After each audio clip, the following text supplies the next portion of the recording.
this edition of Mikey's Saturday Nightmares. Now, I want to say thank you to all of you that have stuck with me through my little hiatus. I keep having issues with getting videos up. I've already recorded this video a couple of times, and it keeps coming up saying data's corrupted or something like that, and it won't post. So we're going to try it again. Thank you so much for hanging in there with me. We've gained a couple subscribers since last time I made a video, which is fantastic. I think we're up to like 109 subscribers now. So welcome to the new people, and welcome to everyone that's been here since the get-go. Now, on today's episode of Mikey's Saturday Nightmares, we're going to talk about a slasher flick that came out back in 1985. It was released in the U.S. in 86, but it was made in 85. And it's a film that was directed by a George Dugdale, who also directed such films as The Living Doll.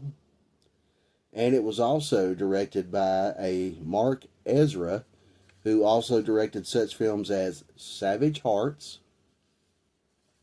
and House Swap in 2010. There was also another director who was Peter Mackenzie Litton, and he directed a film called Heaven is a Drag, and he was also the special effects coordinator for Rawhead Rex. Now, Rawhead Rex was a great film. It's a monster demon type film, and it was pretty good. The special effects in it were great. So this film that we're going to talk about today is called Slaughter High. And like I said, it was made in 1985, and it wasn't released in the United States until 1986. And it stars the great Carolyn Monroe, who plays the character of Carol. And she also played in such films as Crying Wolf in 3D, Maniac, and she was a Bond girl in The Spy Who Loved Me. Now, I'm a big James Bond fan. Everybody knows that. So I've seen her in that. Seen her in Maniac. I haven't seen Crying Wolf, but if anybody's seen that, just shoot me a message in the comments and let me know if it was any good. The film also stars a Gary Martin, who plays the character of Joe. And he also, he's uncredited for a role in Little Shop of Horrors from 1986. He lent his voice as one of the giants in Hellboy 2, The Golden Army. And he was involved in the music department in the film Evita with Madonna. The film also stars a Billy Hartman, who plays the character of Frank. And he also played in such films as Highlander. He did a TV series, 1,177 episodes of Emmerdale Farm. Now, I've never even heard of that show. It's one of those British shows, I think. I've never even heard of it. And he was also in a TV series from 1979 to 1981 called Oh Boy. Now, I haven't seen that. I'm not familiar with it. I may have seen it, but just don't remember it. Excuse me.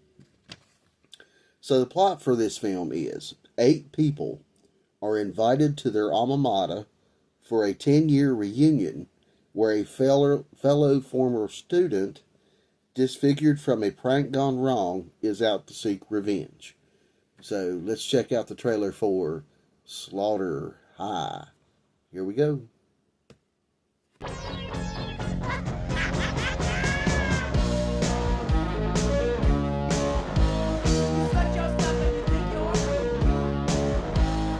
Marty Ranson was the dork of Doddsville High.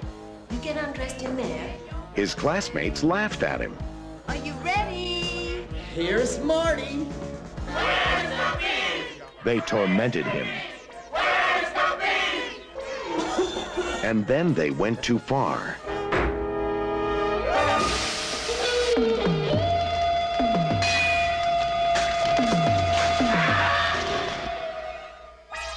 Now, 5 years later, Marty's throwing a little party. Lights on.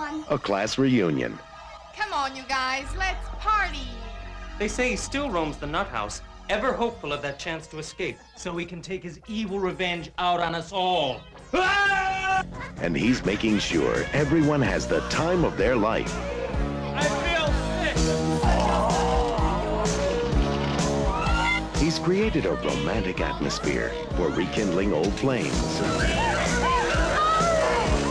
And a nice place to just hang around.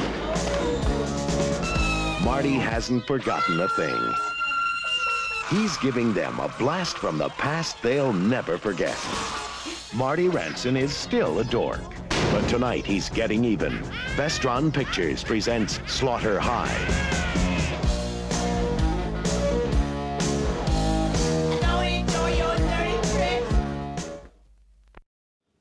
All right, that was the trailer for Slaughter High. Now, Slaughter High, in my opinion, is perhaps the most underrated slasher film of the 80s. It is one of the few films that is enthralling throughout. It relies heavily on the standard slasher formula, but goes more over the top than most movies of that time in this genre.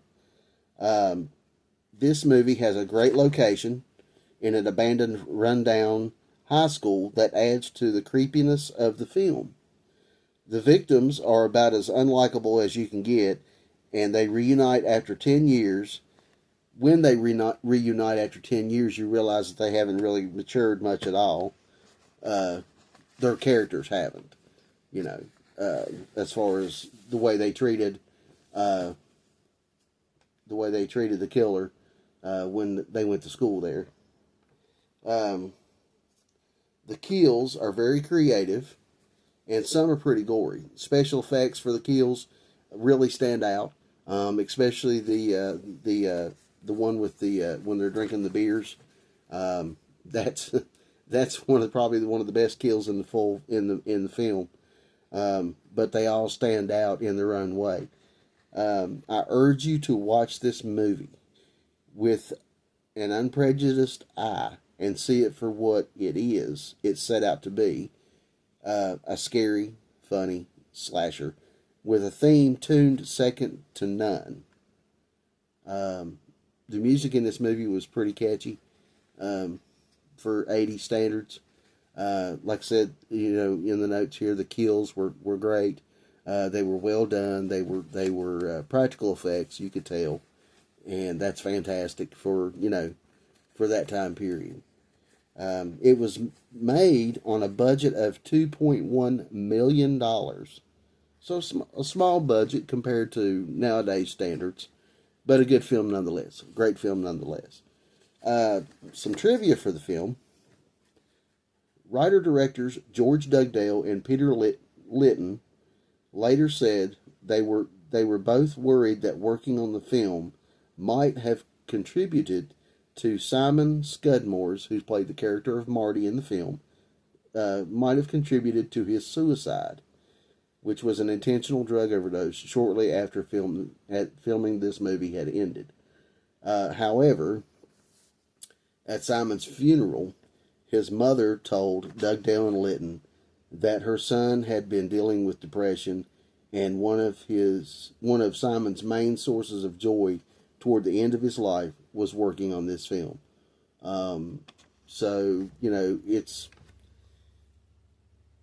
Depression is a bad thing. It's a very, very powerful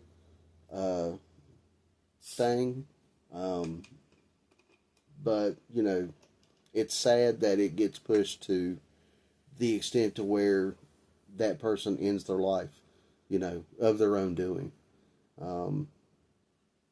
It's very sad. It's very sad.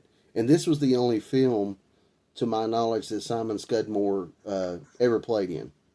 Ever played in at all. His career was ended, by his own means, by suicide, after this movie was filmed. And it's sad. It's sad. Excuse me.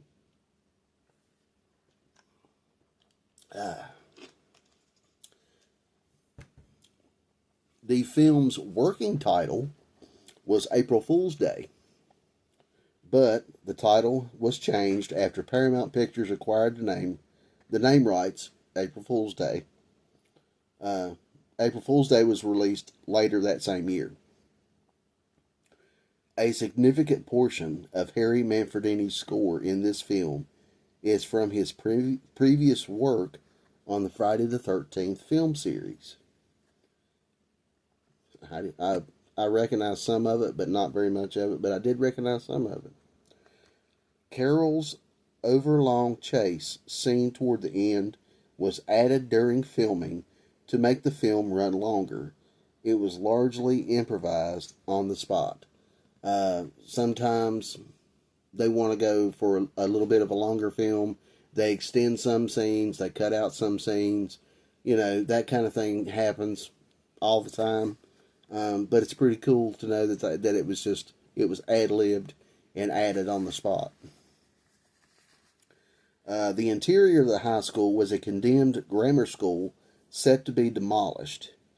The exterior of the high school was shot at an abandoned mental asylum that has since been renovated and turned into a luxury apartment building.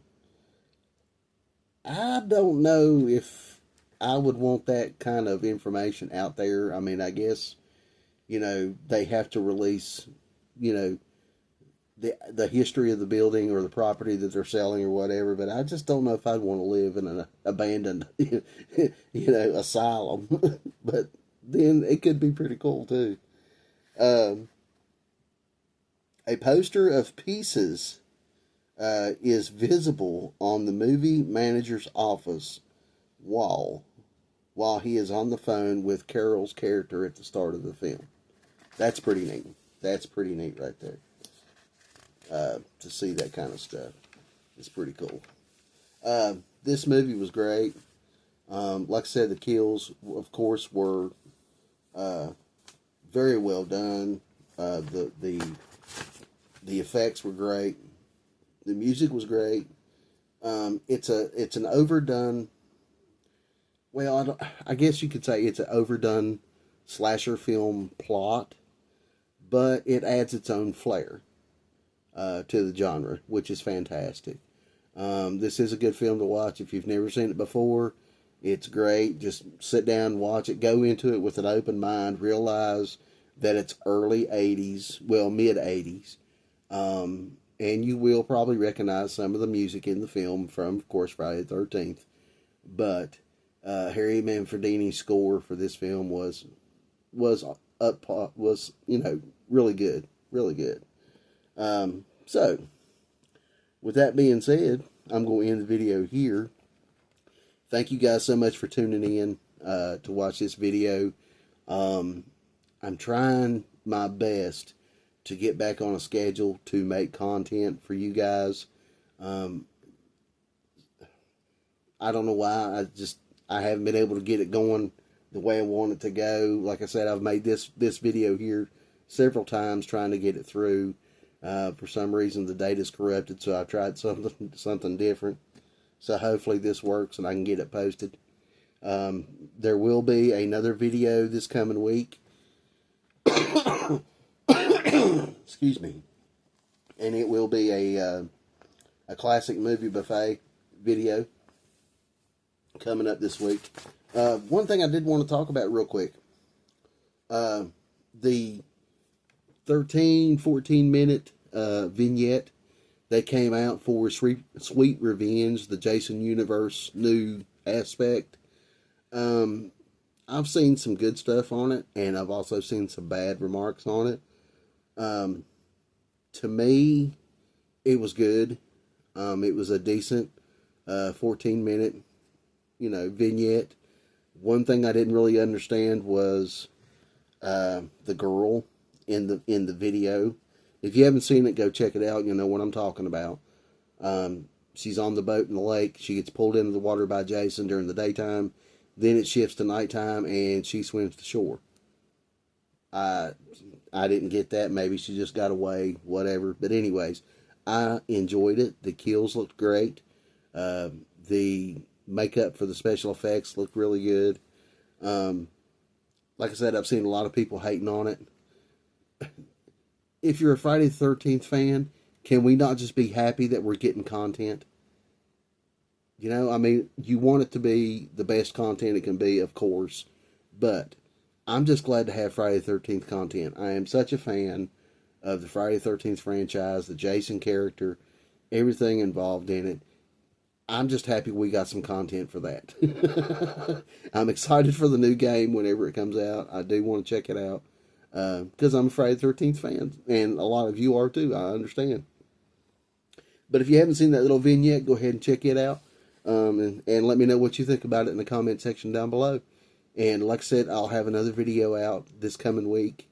I'm not sure what day it will be at the moment. I will post a warning, or not a warning, but I will alert you the day before the video posts. That way you can check it out. So be on the lookout for that. If you haven't turned on the notifications, make sure you do so you get notified when the videos do come out. And I will see you guys in the next one. Thank you so much. Bye-bye.